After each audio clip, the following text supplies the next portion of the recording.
1장 20부터 34절까지 읽어드리겠습니다. 그러므로 내가 너희에게 이르노니 목숨을 위하여 무엇을 먹을까, 무엇을 마실까, 몸을 위하여 무엇을 입을까 염려하지 말라. 목숨이 음식보다 중하지 아니하며 몸이 의복보다 중하지 아니하냐.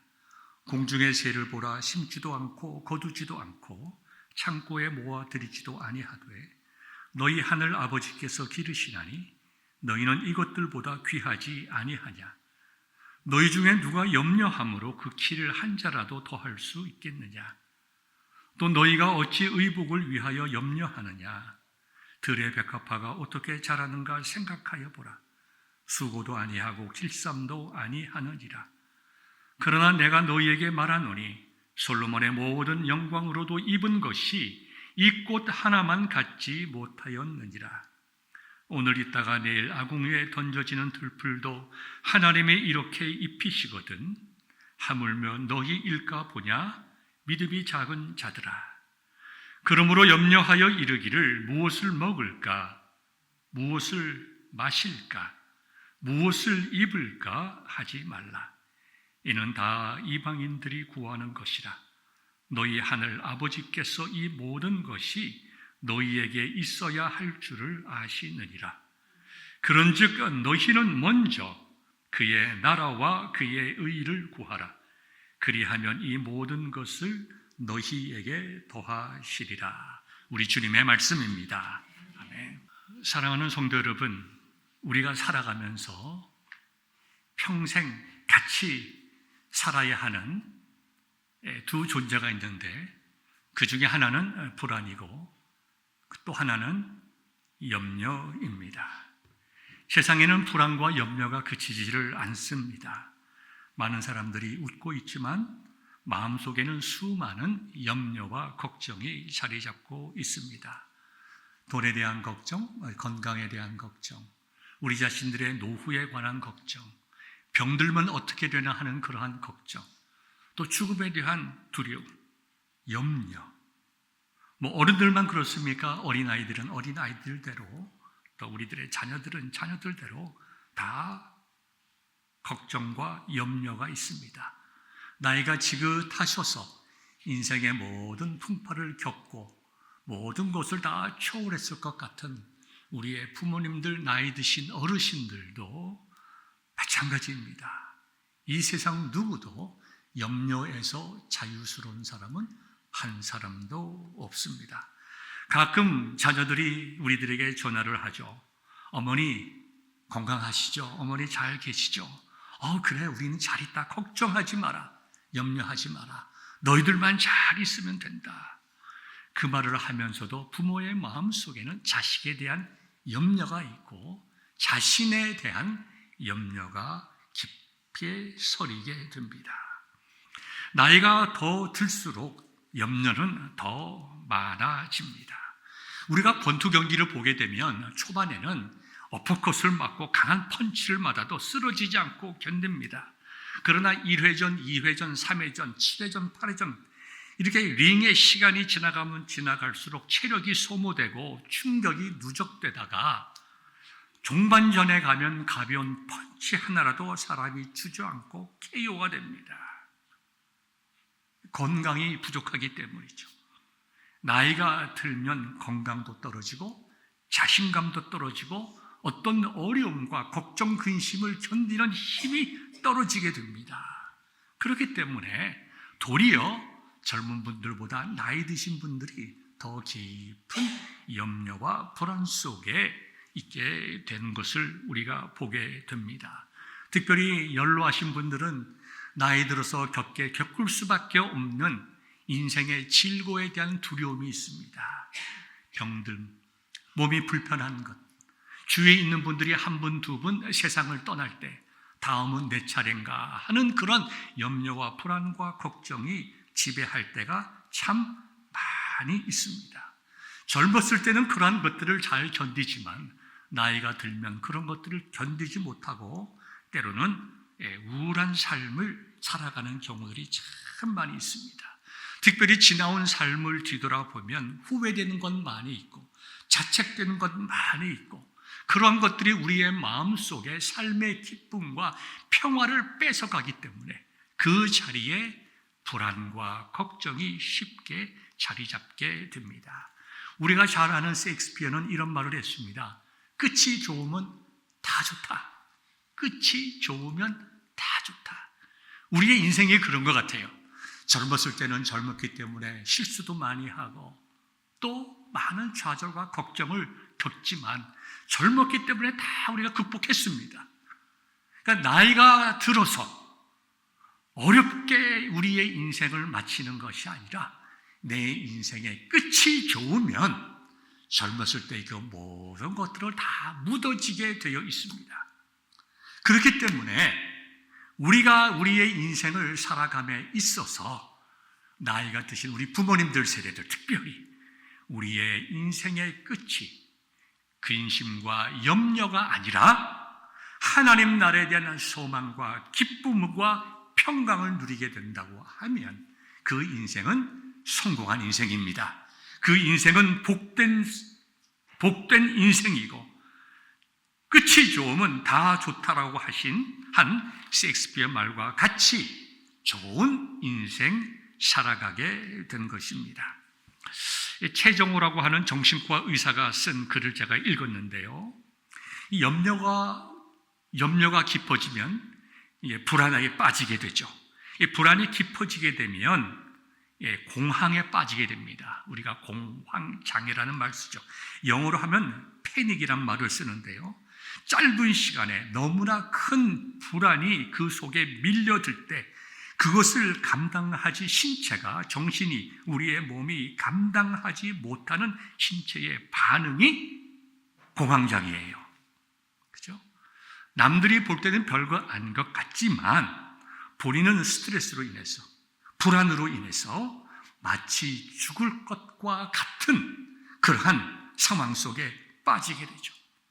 그래서 고함을 지르기도 하고 견디지 못해서 뛰쳐나가기도 하고 혈압은 220까지 올라가기도 하고 여러분 이런 것을 우리 주위에서 많이 보게 됩니다. 저 역시 공황장애 그 문턱까지 간 적이 있습니다. 뭐 오래전의 일이 아닙니다. 1, 2년 전의 일입니다. 우리가 한어 영어권 같이 예배를 드릴 때 제가 모든 원고를 정확하게 타이핑을 해야 됐어요. 제가 팔 수술도 하고 손가락 수술을 한 다음에 제가 타이핑을 치면 5글자를 치면 2-3글자는 오타가 납니다. 그 오타 나는 것을 일일이 고쳐가면서 2시간, 3시간씩 천천히 타이핑을 치다 보면 심장이 벌렁벌렁 뛰고 숨이 안 쉬어지고 사람이 죽을 것 같은 그런 장애를 제가 느꼈기 때문에 내가 이것은 내 나이에 내 신체적인 능력이 감당할 수가 없다. 내가 손에 수술을 하고 팔 수술을 해도 내가 40대, 50대였다고 하면 능히 견딜 수 있는 압박감과 그런 스트레스지만 이제 70을 바라보는 내 나이가 이것은 내가 감당할 수 없다. 우리는 이러한 불안이 우리 마음속에 종류만 다르지 거의 대부분 사람들이 가지고 있습니다. 어떻게 해야 할까요? 여러분들은 유튜브를 보게 됩니다. 유튜브를 보면 건강에 대한 유튜브가 얼마나 많이 있습니까? 나이가 드실수록 건강에 관한 유튜브를 많이 보십니다. 유튜브를 보면 여러분이 잘 알다시피 볼 때마다 같은 종류의 같은 건강에 관한 유튜브가 계속 올라오죠. 그러니까 계속 보게 됩니다. 그러니까 유튜브를 보게 되면 우리가 많은 지식을 가지고 문제를 해결할 수 있을 것 같은데 건강으로도 좀 나아지고 좋아질 것 같은데 도리어 우리 자신들의 삶이 더 불안하고 내가 이런 병 걸리면 어떡하나 내가 어떡하나 도리어 관심을 가지고 본 유튜브 때문에 도리어 우리가 유튜브의 노예가 되고 유튜브가 우리의 삶을 좌우하게 되는 것을 우리가 참 많이 경험하게 됩니다. 제가 금방 이름은 기억이 안 나는데 일본의 나이 많은 노년의학을 담당하는 분이 이런 얘기를 했어요. 60대가 넘어가면 병원 갈 필요 없다. 암 걸렸다고 해서 수술할 필요 없다. 나이 들어서 생기는 암은 잘 퍼지지 않는다. 수술해봤자 고생만 한다. 마음 편하게 가지고 그냥 살다가 죽음이 자기 앞에 오면 죽으면 된다. 맞는 말을 기도하고 우리의 마음속에 잘 수긍이 되지 않는 것이 남의 얘기니까 저렇게 하지, 우리 자신들이 몸이 아프고 힘들면 어떻게 내가 편안히 이제 주님 앞으로 가면 된다, 얼마나 많은 사람들이 그렇게 생각하겠습니까? 그러나 오늘 본문의 말씀은 우리의 인생에 있어서 수많은 염려의 파도가 몰려올 때에 우리가 그 속에서 어떻게 거기에 종이 되지 않고 억눌리지 않고 도리어 그것을 극복하고 하나님께 소망을 둘 수 있는지에 대한 주님의 가르침이 여기 나와 있습니다. 우리가 그 예수님의 말씀에 대한 바른 이해가 있으면 우리 속에 동일하게 닥쳐오는 거대한 쓰나미와 같은 그러한 불안과 그러한 염려와 공포들을 우리가 극복할 수가 있습니다. 제가 예를 들어 볼까요? 100m 달리기를 한다고 생각해 봅시다. 나이 드신 분들 100m 뛰면 큰일 납니다. 젊었을 때 생각해 봅시다. 100m를 뛰고 나면 어떻게 됩니까? 그냥 가슴이 터질 것 같죠. 헉헉거립니다. 가슴이 터질 것 같고 숨이 멎을 것 같죠. 얼마나 힘듭니까? 땅에 주저앉습니다. 가슴에서 정말 우리 코에서 쉰내가 나죠. 쇠 냄새가 납니다. 여러분, 그렇다고 이보전시에 갑니까? 안 가죠. 아무도 100m 뛰고 가슴이 뛴다 하더라도 이보전시 가는 사람은 아무도 없습니다. 왜 그럴까요? 이것은 시간이 지나가면 없어지는 것을 우리가 알기 때문입니다. 그렇잖아요. 제가 공황장애 걸린 분들에게 이야기를 합니다. 여러분들 제가 많이 봐요. 이해는 하지만 정확하게 문제 해결을 가지십시오. 이것으로 인해서 죽지 않습니다. 두려워 마십시오. 이것으로 인해서 심장이 터지지 않습니다. 도리어 숨을 크게 들이쉬고 내쉬고 크게 들이쉬고 내십시오. 여러분이 911 전화해서 앰뷸런스가 오면 여러분들 집에 편히 있으라고 그러지 병원으로 데리고 가는 일이 드물 겁니다. 물론 모든 일을 다 얘기하는 것이 아닙니다. 공황장애에 걸리신 분들 앰뷸런스 불러서 앰뷸런스가 올 때쯤 되면 대부분 괜찮습니다. 그게 뭐예요? 지식을 가지는 거죠. 이런 문제들에 대해서 내가 어떠한 대처를 해야 할 것인가? 그러면 우리는 그 문제, 어려움이 올 때에 당황하거나 사로잡히지 않게 되는 것입니다. 오늘 본문의 말씀이 바로 그것입니다. 우리의 미래에 대한 염려와 불안이 우리 앞에 늘 다가오지만 우리가 예측할 수 없기 때문에 우리가 불안하고 그 불안이 더 큰 불안을 만들고 상상하게 되고 두려움에 빠지고 때로는 우울증에 빠지고 때로는 정말 공황장애에 이르게 되는 이런 삶 속에서 오늘 본문은 분명하고 확실한 염려와 불안에 대한 답을 주십니다. 그것은 무엇인가 하면 제가 조금 전에 공황장애를 가지고 있는 분들에게 말씀한 것 같이 염려하지 말라.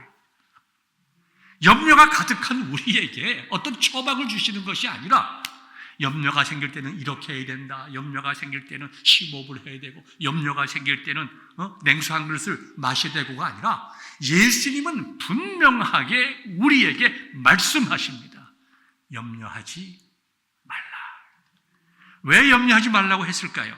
저는 여러분들에게 한 두세 가지를 말씀드리고자 합니다.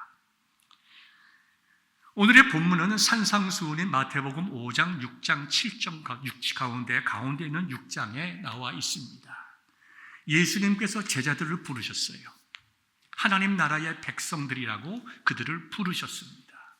그리고 그들에게 말씀을 강론하셨어요.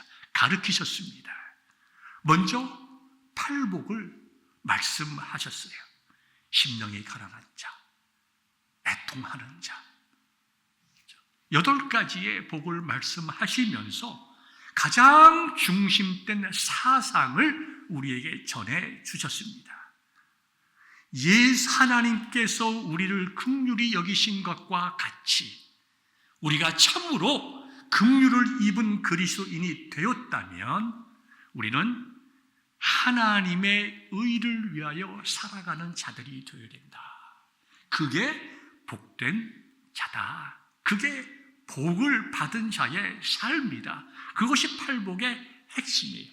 8가지 복이 비슷비슷하게 얽혀 있습니다. 왜 그렇습니까? 한 가지 사상 속에 예수님께서 여러 가지 방법으로 말씀하셨기 때문입니다. 의라고 하는 것은 하나님께 대한 구원의 감사와 감격을 예배하는 것입니다. 그리고 그 구원의 감사와 감격을 세상 끝까지 전하는 거예요. 그 전할 때에 우리의 마음의 가장 중심이 긍휼히 여기는 마음, 그리스도의 마음, 하나님의 마음을 가지고 고난과 어려움 속에서라도 하나님의 나라와 의를 선포하라는 것입니다. 그리고 하나님 나라와 의를 선포하는 우리들의 삶 속에서, 일상 속에서 나타나는 여러 일들의 예를 들어주신 것이 5장, 6장, 7장에 나와 있는 산상수훈의 말씀들입니다. 지금 보면 참으로 단순한 말씀이에요. 여러분들의 성경을 보면 여러 가지 이렇게 앞에 이게 소제목이 나와 있죠. 팔복을 말씀하신 후에 너희는 세상의 소금이요 빛이다 라고 말씀하시고, 율법에 대해서도 말씀하시고, 노하지 말아라, 성내지 말아라, 간음하지 말아라, 그렇죠? 악한 자를 대적하지 말아라, 원수를 사랑하라, 은밀하게 구제하라, 이렇게 기도하라, 보물을 하늘에 쌓아두라, 비판하지 말라, 좁은 문으로 들어가라, 구하라, 두드리라, 찾으라, 이런 말씀들을 쭉 하셨어요. 참 평범한 말씀입니다. 그러나 이 평범한 말씀 속에 시대를 초월하는 하나님의 뜻과 우리가 반드시 따라가야 할 삶의 원리가 이 속에 나타나 있습니다. 그런데 오늘 본문의 말씀은 제가 산상수훈을 제외한 팔복을 제외한 산상수훈의 여러 말씀 중에서 하나를 택한 이유는 바로 산상수훈의 말씀을 다시 한번 우리의 삶 속에 적용함에 있어서 가장 기본적이고 근본이 되는 말씀이기 때문입니다. 여러분, 오늘 우리가 읽은 본문의 말씀을 보면 25절에 그러므로 내가 너희에게 이르노니 목숨을 위하여 무엇을 먹을까, 무엇을 마실까, 몸을 위하여 무엇을 입을까 염려하지 말라라고 했습니다. 그러므로란 말이 뭐예요? 앞에 나와 있는 말씀의 결론입니다. 어떻게 말씀하신 후에 그렇기 때문에 너희는 이렇게 하여야 한다. 다시 본문으로 돌아가면 예수님께서 무엇인가를 말씀하시고 그렇기 때문에 너희는 염려하지 말아야 한다. 이렇게 말씀하시는 거예요. 그럼 그러므로에 대한 내용이 무엇인가 하면 짧게 말씀을 드리면 너희가 하나님과 재물을 겸하여 섬기지 못하느니라. 사람의 염려의 기원이 어디에 있느냐? 무엇 때문에 우리가 살아가면서 염려하게 되느냐? 하나님과 재물을 함께 섬기기 때문이에요. 물론 여기 본문에 나와 있는 32절에 이방인들이 구하는 것은 재물이죠. 이 재물이라고 하는 것은 단순하게 물질만을 얘기하는 것이 아닙니다. 인간의 욕망을 말하는 거죠. 내가 갖고 싶어 하는 것, 내가 되고 싶어 하는 것, 내가 누리고자 하는 것, 내가 지배하고자 하는 것, 내가 이루고자 하는 것, 그 모든 것들을 다 총체적으로, 상징적으로 말씀하는 것입니다. 너희는 하나님의 백성들 아니냐? 왜 너희들에게 염려가 있는 줄 아니? 하나님의 백성들은 하나님의 나라의 법으로 사는 거야. 그런데 하나님도 섬기고 동시에 너희들이 하나님 말씀을 떠나 너희들이 원하고자 하는 것을 추구하기 때문에 거기에서 염려가 생기는 것이다. 그러므로 너희들이 진정으로 염려하지 않기 위해서는 두 가지를 섬기지 말고 하나님과 재물을 동시에 섬기는 것이 아니라 오늘 33절에 나와 있는 것과 같이 우선순위를 정해서 너에게 재물도 필요하고 건강도 필요하고 삶의 의미도 필요하지만 그것에 앞서서 너희는 먼저 하나님의 나라와 의를 구하라. 그것이 너희가 염려로부터 자유스러워지는 길이다. 너희가 정말 너희들의 필요함을 채움받는 길이다. 우리 주님께서는 결론적으로 그렇게 말씀을 하신 것입니다. 사랑하는 성도 여러분, 염려란 것은 우리 마음이 나누어져 있기 때문입니다. 염려란 말의 원어적인 의미가 마음을 나눈다는 거예요. 예수님께서 말씀하신 것과 같이 온 마음을 하나로 하나님만을 바라보지 못하고 마음이 나뉘어지니까 사탄이 나누어진 우리의 마음을 끌고 이리저리 다니고 우리는 거기에 끌려가기 때문에 우리들의 마음 속에 세상 일에 휘둘리고 아무것도 아닌 일에 휘둘리고 하는 그런 삶을 살아가게 된다는 것입니다. 여러분 생각해 보십시오. 우리의 인생 속에서 염려가 없은 적이 있습니까? 우리는 매일 염려합니다. 그렇죠? 인생의 최고로 행복을 누리는 결혼식장의 신부 역시 행복하기만 할까요? 제가 볼 때 염려가 가득할 것 같아요. 왜 그럴까요? 내 드레스가 제대로 잘 예쁘게 보일 건가? 사람들이 나를 예쁘게 봐줄 건가? 혹시 걷다가 넘어지지 않겠나? 아버지의 팔을 잡고 갈 때 내가 제대로 잘 걸어갈 수 있을 것인가? 별별 생각과 염려들이 신부의 마음속에 많은 거예요. 그게 인간입니다. 우리의 아이들이 잘 되어도, 우리의 자녀들이 잘 되어도 염려가 있습니다. 더 잘 되어야 할 텐데, 더 잘 되어야 할 텐데. 이게 부모의 마음이고 이해가 가지만 우리의 인생의 삶의 모든 것들은 정말 염려의 연속, 불안의 연속, 어떻게 보면 삶의 스트레스 속에 연속이라고 하는 것을 우리가 쉽게 깨닫게 됩니다. 그런데요, 여러분들이 그렇게 염려하고 걱정했던 것들이 여러분의 인생 속에 얼마나 많이 일어났습니까?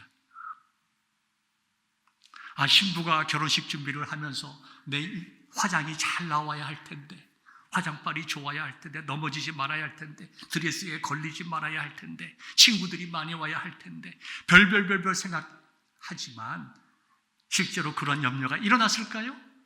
결과적으로 신부가 가장 아름답고 행복한 결혼식이 되지 않겠습니까? 여러분들이 그렇게 걱정하고 근심하고 두려워했던 일들이 여러분의 인생 속에 얼마나 많이 일어났습니까? 사실은 거의 일어나지 않는 것입니다. 그렇다면 우리가 지나간 인생을 뒤돌아보고 우리의 경험적으로, 우리의 임상적으로 내 인생 속에서 내가 생각한 염려와 불안이 거의 일어나지 않았다고 하면 저와 여러분들이 오늘 염려하며 살아갈 필요가 있습니까? 없습니까? 이건 신앙을 떠나서, 믿음을 떠나서 우리의 삶의 정말 하루하루의 삶 속에서 우리가 대답할 수 있는 것 아닙니까? 여기서 우리 다시 한번 생각해 봅시다. 그렇구나. 염려는 현상과 외적인 문제가 아니라 내가 내 마음에서 나오는 마음의 병이구나. 그리고 이 마음의 병은 내가 하나님만을 온전히 바라보지 않았기 때문에 오는 것이구나. 사랑하는 성도 여러분, 우리는 완전하게 염려로부터 자유스러울 수는 없을 거예요. 그러나 염려에 사로잡히지 않을 수가 있습니다. 걱정에 사로잡혀서 잠 못 이루지 않을 수가 있어요. 그것은 무엇인가? 내 삶의 주인이 누구신가? 내가 왜 사는가? 내가 어떻게 살아야 하는가에 대한 분명한 이 내의 존재 이유와 목적을 발견하는 것입니다. 좀 더 자세하게 말씀을 드리겠습니다. 염려하지 말라고 하신 이유는, 예수님께서 염려하지 말라고 하신 이유는 염려한다고 하는 것이 우리에게 아무런 도움이 되지 않기 때문입니다. 이미 말씀드린 대로 그 바꿀 수가 없고 우리의 마음의 평안만 뺏어가기 때문입니다. 우리 주님께서 그런 말씀하셨어요. 너희 중에 염려함으로 그 키를 한 자라도 더할 수 있겠느냐. 자주가 키가 좀 작을 수가 있습니다. 어머니가 그 키 작은 다 큰 아이에게 아이고 키가 10cm만 더 컸으면 좋았을 텐데, 아이고 키가 10cm만 더 컸으면 좋았을 텐데, 그렇다고 해서 걱정하고 염려한다고 해서 그 키가 10cm 커집니까? 아닙니다. 키가 작아도 얼마든지 키 큰 사람보다 행복하고 의미 있고 성공적인 삶을 살아갈 수가 있습니다. 우리의 인생의 성공은 키에 달려있지 않기 때문입니다. 우리의 염려는 의미가 없고 무익하고 도리어 우리의 기쁨과 영혼을 병들게 하기 때문에 우리는 염려하는 습관 자체를 고쳐서 염려하지 말라고 하신 우리 주님의 말씀에 순종하는 삶을 살아가야 합니다. 예수님께서 염려하는 사람들에게 이렇게 하면 염려 안 할 수가 있어, 이렇게 하면 염려로부터 자유스러울 수가 있어, 이렇게 말씀 안 하셨어요. 아주 단순하고 분명하게 말씀하셨어요. 염려하지 마라. 주님께서 여러분들에게 이 시간 앞으로 염려하지 마라 말씀하셨으니까 결단하고 염려하지 않기를, 염려하지 않는 성도들 될 수 있기를 주님의 이름으로 축복합니다. 그럼 어떻게 하면 정말 예수님의 말씀에 순종해서 우리의 삶 속에서 염려로부터 자유스러울 수가 있을까요? 어느 날 한 여인이 문득 깨달은 것이 있습니다. 왜 우리 집이 이렇게 어두침침하나? 밖은 해가 있는데 왜 이렇게 어두침침하지? 커튼을 다 오픈을 했는데도 어두침침합니다. 근데 자세히 보니까 창문에 먼지가 가득합니다. 저희 집도 이제 오래돼서 이제 이중 창문으로 되어 있는 그 진공 아닙니까? 그것이 다 이제 낡아서 창문이 아주 지저분합니다. 바깥에 때가 묻은 것이 아니라 그냥 뿌옇게 됐습니다. 그 어떻게 됩니까? 창문을 갈아야죠. 이 여인은 창문이 먼지로 덮여 있었기 때문에 창문을 닦아냈습니다. 그랬더니 햇빛이 환하게 방 안으로 들어왔습니다. 여러분, 염려라고 하는 것은 우리 마음의 먼지입니다. 필요 없는 거예요. 우리를 더럽히는 거예요. 우리를 불편하게 하고 우리의 마음을 깨끗하지 못하게 하고 하나님의 빛이, 하나님의 은혜가, 하나님께서 우리에게 주신 그 감사에 대한 기쁨을 막는 것입니다. 우리가 염려하지 말라고 하는 예수님의 말씀에 순종하여 염려하지 않기로 결단하고 순종하고 염려하는 시간에 찬송하고 염려가 내 마음에 들어올 때에 도리어 기도하고 우리가 걱정이 있고 근심이 있을 때에 하나님 앞에 나가서 말씀을 묵상하게 되면 마치 먼지를 닦은 창문과 같이 하나님의 은혜와 우리가 감사해야 될 이유가 우리의 마음속에 쫙 들어오게 되어 있습니다. 저는 제 아내에게 종종 이런 말을 하는데 요즘에 많이 합니다. 여보, 우리가 감사하며 삽시다. 감사. 저는 뒤돌아보면 볼수록 참 감사하다. 참 하나님 은혜에 감사하다. 여러분 감사하지 않으세요? 하나님 은혜에 감사하잖아요. 이 성경의 말씀과 우리 성도들의 고백뿐만 아니라 제가 설교를 준비하면서 많은 글들을 읽어봤어요. 정신과 의사들 쓴 글들, 노년기의 불안과 염려를 극복하는 방법, 여러 가지 정신과 의사들, 그 다음에 의사들, 철학자들, 그 다음에 선생님들이 쓴 글을 쭉 보는데 거기에 염려를 극복할 수 있는 공통적인 딱 방법이 하나가 있어요. 그게 뭐냐 하면 감사예요. 저는 처음에 젊었을 때 목회할 때에 참 불안했어요. 내가 잘할 수 있을까? 또 그런 불안이 도리어 저로 하여금 하나님 앞에 매달리게 하고 기도하게 했던 좋은 점도 있었어요. 마치 우리에게 적당한 스트레스가 우리로 하여금 앞으로 나아가게 하는 것처럼 적당한 불안은 나로 하여금 하나님만을 바라보게 했어요. 그런데 이제는 그러한 염려보다는 감사하다. 참 이제 목회를 이제 정리할 그날이 조 앞에 있는데 지나간 날 뒤돌아보니까 참 힘들고 어려운 일을 불안하고 괴로운 일들이 많이 있었지만 하나님께서 잘 이기게 하시고 도우셔서 이곳까지 오게 하셨다. 하나님께서 이곳까지 오게 하셨으니 걱정하지 말자. 좀 어렵고 힘든 일이 있다면 내 몸이 연약하고 힘들어진다 하더라도 너무 걱정하지 말자.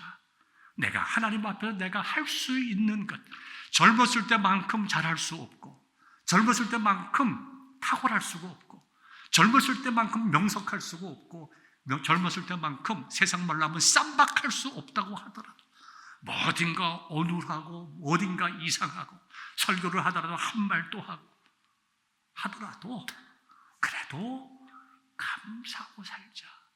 성도들이 연약해진 목사의 마음을 이해하면 된다.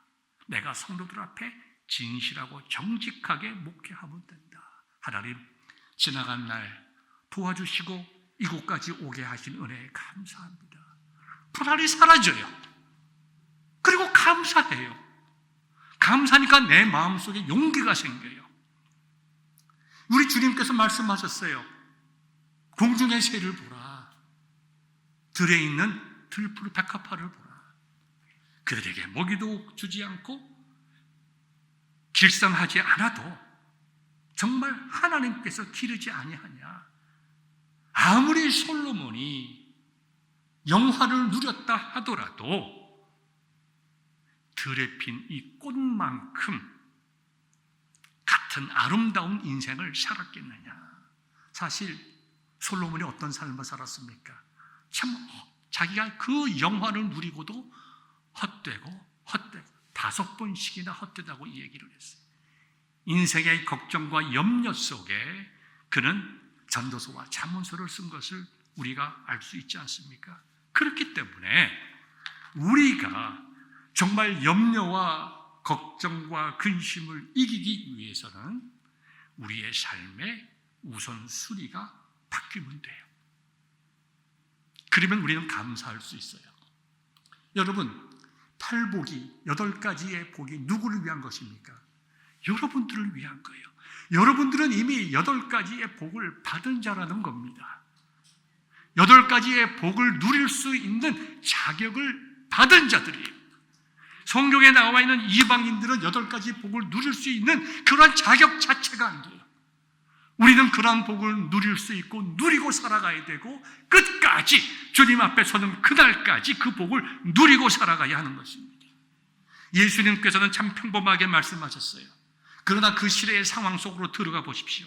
로마의 압제하에 있었습니다. 정치, 경제, 사회, 종교적으로 불안했습니다. 과중한 세금과 포탈, 빈부의 격차, 보통 사람들은, 일하는 사람들은 하루에 2끼, 일자리가 없으면 하루에 한 끼를 먹고 물 마시고 밤에 들어 누워야 하는 그러한 가난한 삶이었습니다. 그렇기 때문에 그들의 삶이라고 하는 것은 먹는 것, 입는 것 생각밖에 우리가 간단한 것 같지만 그것은 그들의 모든 것이었다는 것입니다. 오늘을 살아가는 우리에게 내가 암이 걸리면 어떡하나? 내가 지금 암이 걸렸는데, 내가 지금 병이 걸렸는데, 내가 직장을 잃었는데, 우리 아이가 레이오프를 당했는데, 삶을 살아갈 수 없는 용기를 다 잃어버리는 것과 동일한 거예요. 시대가 바뀌었을 뿐이지만 원리는 같은 것입니다.